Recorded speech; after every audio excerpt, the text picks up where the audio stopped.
소개팅, 왜 이렇게 피곤할까요? 사람을 만나러 간 자리인데 어느 순간부터 심사장, 진영 대결, 채점표 같은 게 먼저 등장하죠. 한 명의 사람을 만나는 일이 왜 이렇게 부담스럽고 고단해졌을까요? 뭔가 잘못된 것 같긴 한데 정확히 뭐가 문제인지 설명하기는 어렵습니다. 그래서 오늘은 소개팅에서 사람들이 겪는 이야기들을 통해 그 단서를 하나씩 찾아보려 합니다. 조금 웃기기도 하고 조금 씁쓸하기도 한 이야기들 속에서요. A씨, 30세 여성 공기업 사무직. 그는 조심스럽게 나왔다고 했습니다. 수차례 필요한 만남 끝에 다시는 안 하겠다고 결심했지만 이번이 마지막이라 생각하고 자리에 나왔다고 했죠. 그런데 대화가 채 1분도 되지 않아 이런 말이 나왔습니다. 요즘 여자들은 다 그렇잖아요? A씨는 그 말에 적잖이 놀랐다고 했습니다. 어떤 이야기를 하기도 전에 A씨는 이미 그에게 있어 피곤한 대상이 되어 있었던 거죠. 그는 A씨와 대화하는 게 아니라 그가 겪어온 모든 여자에 대한 피로와 분노를 A씨 위에 겹쳐놓고 있었던 겁니다. 남자라서 여자라서 이 말이 시작되는 순간 사람은 지워지고 성별 진영만 남습니다. 이번엔 반대의 상황이에요. 말 한마디가 해석에 눌린 경우죠. B씨, 32세 남성 게임 개발자. 처음 본 상대와는 어색할 수밖에 없었습니다. 그래서 조심스럽게 웃으며 말했죠. 말씀하시는 거 보니까 괜찮네요. 그 말에 그녀는 갑자기 정색했습니다. 저기요, 뭐라도 되셨어요? 처음 본 사이에 무슨 평가질을 하세요? B씨는 당황했어요. 그냥 어색함을 넘기기 위한 말이었을 뿐이었거든요. 그는 말합니다. 저는 그날 이후로 단어 하나를 꺼내기 전에 그 말이 어떻게 해석될지를 먼저 떠올리게 되었어요. 사람을 만나는 자리가 해석과 의심으로 가득 찬 시험장이 되면 모든 말은 조심스럽고 모든 말은 시험이 됩니다. 상대방은 그저 처음 만난 사람일 뿐이에요. C씨, 28세 여성 중등 수학교사. 소개팅에서 만난 상대는 공공기관 연구원이었는데 정중하고 차분했습니다. 대화 매너도 좋았고 말도 부드러웠습니다. 그런데 이상하게도 시간이 흐를수록 C씨는 긴장감이 풀리지 않았다고 해요. 그 사람이 던지는 질문은 하나같이 검토용 같았거든요. 혹시 MBTI가 E인지 I인지 정확히 아시나요? 저는 E하고는 안 맞아서요. 혹시 나중에 아이 낳을 생각 있으세요? 저희 집은 육아 방식이나 교육관이 좀 뚜렷해서요. 거주지는 독립이세요? 아니면 부모님과 함께 사세요?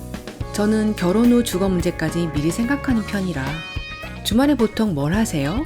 저는 주말엔 무조건 가족 일정 위주로 움직이는 스타일이라 그걸 이해해 주시는 게 중요하거든요. 처음엔 신중한 사람이라고 생각했는데 계속 이어지는 질문은 인터뷰 같았다고 했어요. 마치 입사 면접처럼 준비된 질문들을 던지고 그에 대한 답을 평가하는 느낌이었죠. 사람을 알기도 전에 먼저 도면에 맞는 부품인지부터 확인한다면 그건 대화가 아니라 채용 면접이에요. DC, 33세 남성 제품 디자이너. 자리에 나온 그녀는 똑똑했고 조리 있었고 말도 깔끔하게 잘했습니다. 대화 매너도 나쁘지 않았습니다. 그런데 대화는 줄곧 그녀의 삶의 계획서에 관한 이야기로 흘러갔어요. 저는 3년 안에 이직해서 유럽 쪽에서 일해보고 싶거든요. 아이를 낳게 된다면 핀란드식 교육을 경험하게 하고 싶어요. 결혼식은 제주도 스몰 웨딩으로 꼭 하고 싶고요. 듣는 동안 D씨는 이렇게 느꼈다고 했습니다. 이 사람은 같이 걷고 싶은 사람을 찾는 게 아니라 이미 짜놓은 인생 각본에 맞는 조연을 찾고 있구나. 함께 이야기를 만들어가는 관계가 아니라 이미 완성된 스토리에 끼워 넣어야 할 역할을 서게받는 기분. 대화는 자연스럽지 않았고 그 사람의 이야기만 계속 흐르다 보니 D씨는 마치 듣는 구경꾼이 된 기분이었어요. 두 사람이 함께 대화를 나눈 게 아니라 한 사람의 일방적인 계획을 옆에서 들은 느낌이었죠. 연애나 결혼은 자기 서사를 완성하는 수단이 아니에요. 함께 새로운 서사를 만들어가는 거예요. 사람을 만나는 자리는 사람으로 대하는 연습부터 해야 합니다. 그리고 많은 사람들이 이렇게 말하곤 합니다. 저는 그냥 사람으로 대우받고 싶어요. 조건이나 진영이나 계획이 아니라 저 자신 그 자체로요. 그런데 가끔은 우리 자신도 상대를 그렇게 대하고 있었는지 조용히 돌아볼 필요가 있습니다. 소개팅이 싫어지는 건 그 사람이 나빴다기보다 우리가 서로를 틀로 보게 만든 사회적 습관 때문일지도 모릅니다. 성별이라는 잣대, 스펙이라는 기준, 설기도라는 틀, 그리고 평가라는 습관, 그걸 한 번만 내려놓고 그 사람의 표정, 말투, 웃음, 불안, 서툼을 바라보면 조금은 다르게 느껴질 거예요. 우리 모두 소개팅 자리에서 누군가를 재단하기보다 그 사람의 사연을 상상할 수 있다면 어쩌면 거기서부터 새로운 대화가 시작될지도 몰라요. 이런 인간적인 호기심이 있는 단순한 질문이면 충분해요. 요즘 자주 생각하는 게 뭐예요? 혼자 있을 때 보통 뭘 하세요? 사람한테 마음이 가는 순간은 언제세요?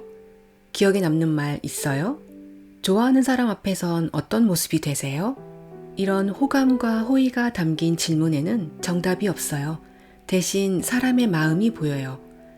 우리는 모두 누군가에겐 복잡한 이야기를 가진 하나의 사람일 뿐이니까요. 오늘 이 이야기를 들으시며 여러분은 어떤 생각이 드셨나요?